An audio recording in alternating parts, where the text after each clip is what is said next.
while since I've done the review of the UCO Flatpack portable grill and Firepit. One of the questions that has been asked is, how's it holding up? And do you still like it? And how is it to clean? Well, I'd like to say that it's really, really easy to clean, but I don't know. You can look inside of here.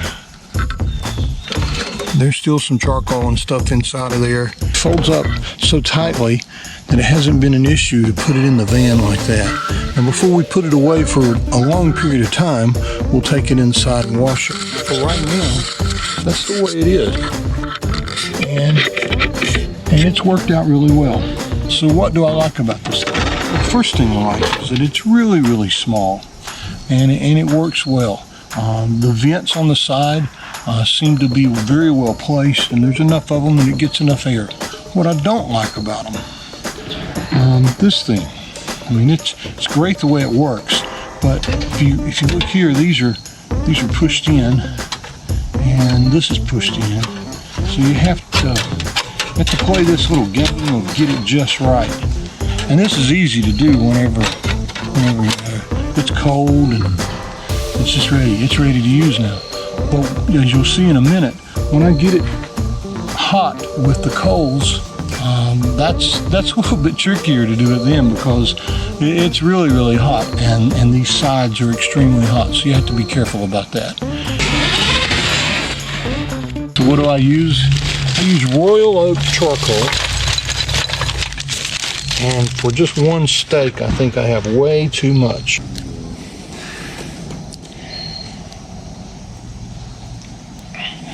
And I'll let that burn for a good little bit. And as I said before, this gets to be tricky putting this on while the fire is going. If you use the little holder that came with it, it's somewhat easy. And it works okay. What are my feelings about the UCO Flatpack? Well, I've never used it for a fire pit, but I bet it would work really, really well. The thing I've learned is, unlike my ceramic grill at home, this thing has to burn for quite a long time to get up to temperature. At home in the ceramic grill, I would light it, and 10 minutes later it's ready to cook a steak on.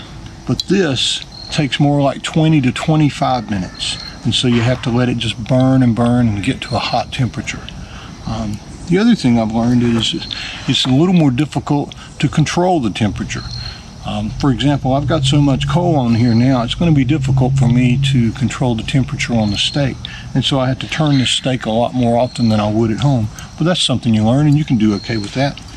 The reason I went ahead and put this much charcoal in there is that I'm going to use that charcoal to start a fire in a few minutes. So it works out really, really well.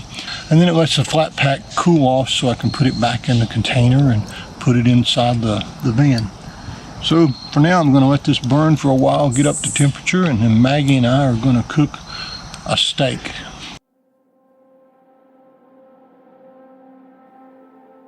So it's been close to 30 minutes now. Wait a minute.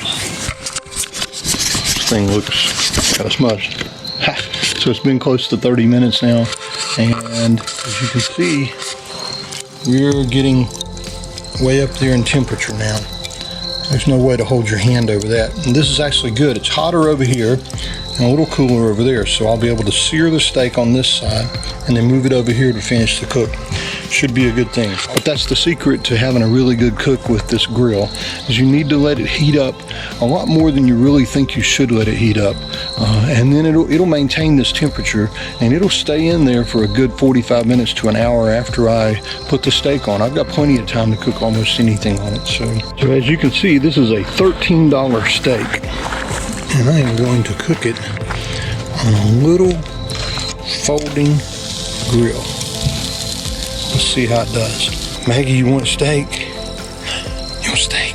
It's been 30 minutes now. There's some really hot coals, and they're consistent. It's hot on both sides. There's a steak after just turning it one time.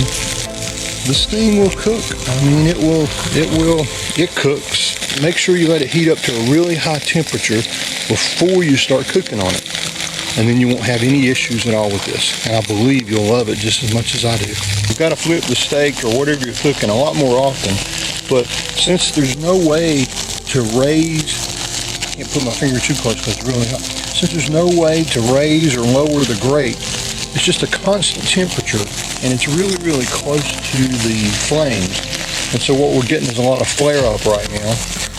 But you can control that by flipping whatever you're cooking a lot more often and getting it off of that fire.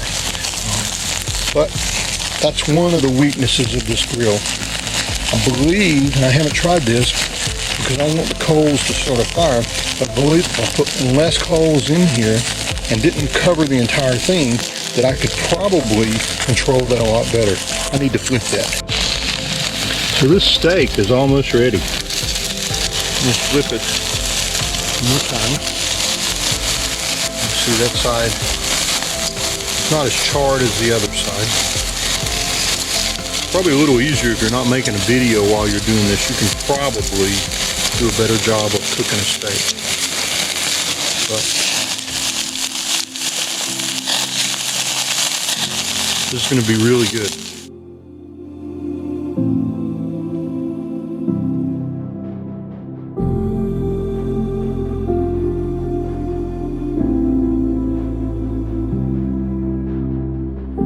I'm using very dry Royal Canadian lump charcoal, and it's a hardwood charcoal, and it's what I use in my Kamado grill, and it seems to work really well in this too. But it does flare up because these coals get really, really hot, and this steak is producing quite a bit of juice here. So.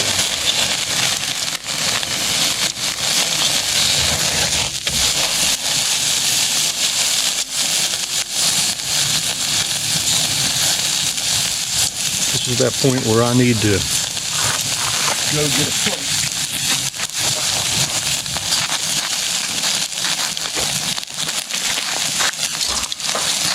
If I'd been smart, I would have had my plate out here.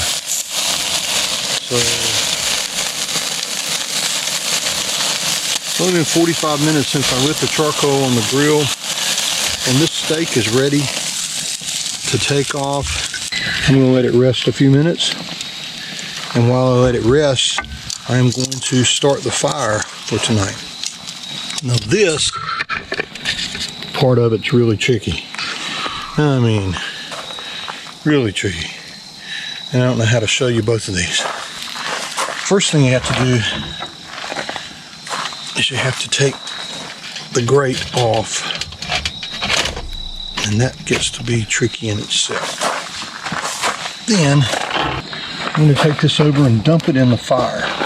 So the trick with this is either be an idiot or carry it like that and do not let those legs come back together.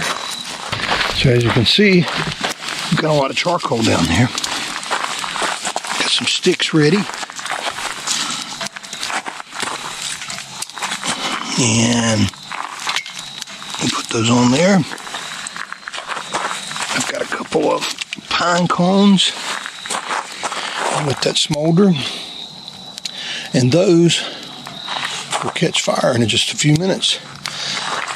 Put the grill upside down so everything can kind of be out of that. And as my buddies in Canada would say, Bob's your uncle. We're going to eat some steak. Perfectly cooked. It's got a good char on it. And this is the first bite. My mouth is already watering.